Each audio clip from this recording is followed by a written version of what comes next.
সুদখোরের মেয়েকে বিয়ে করা জায়েজ আছে কিনা? বাবা সুদখোর হলে মেয়ের কি দোষ? সুদখোরের মেয়ে তো অনেক ভালো, তার চাইতে আরো খারাপ এক্সাম্পল হলো কাফেরের মেয়ে। কাফেরের মেয়ে যদি মুসলিম হয় বিয়ে করা যাবে? যাবে না? যাবে। ডক্টর খন্দকার আব্দুল্লাহ জাহাঙ্গীর রহমতুল্লাহ আলাই ফুরপুরা পীর সাহেবের মেয়ে বিয়ে করেছিলেন।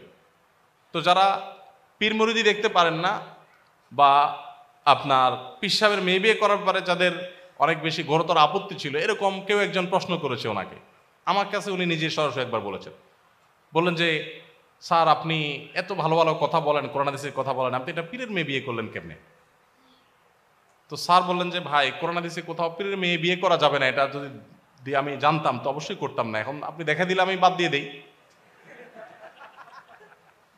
তখন স্যার প্রসঙ্গত বললেন যে দেখেন রাসূল আকরাম সাল্লাল্লাহু আলাইহি সাল্লাম আবু সুফিয়ান যখন অমুসলিম তখন তার মেয়ে বিয়ে করছেন, আর আমি পীরের মেয়ে বিয়ে করছি। তো বাবা যদি পীর ভালো খারাপ বা সব পীর ভালো খারাপ সেই ইয়েতে আমরা আলোচনা যাচ্ছি না। আমাদের মূল প্রশ্ন হলো বাবা যদি আপনার সুদখোর হয়, মেয়ে যদি ভালো হয়, তাহলে তাকে বিয়ে করা যাবে। এখনকার যুগে মেয়েকে দেখে যতটা বিয়ে করে ছেলেরা, তার চাইতে বাপকে বেশি দেখে। বাপকে দেখে না বললে ভালো হয়, বাপের টাকা দেখে, বাপের অবস্থান দেখে, তাই না? ওই যে একটা কথা আছে না যে এখন মানুষের সাথে মানুষের বিয়ে যাওয়া হয় তার চাইতে টাকার বস্তার সাথে ময়দার বস্তার বিয়ে হয়। এক পক্ষ খোঁজে ময়দার বস্তা, আরেক পক্ষ খোঁজে টাকার বস্তা। এক পক্ষ খোঁজে রূপ লাবণ্য, আরেক পক্ষ খোঁজে শুধু টাকা পয়সা।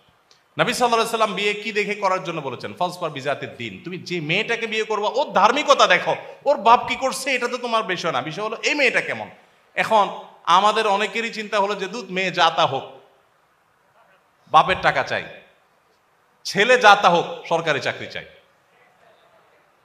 তো এই কারণে আমাদের সংসারগুলোতে শান্তি হচ্ছে না।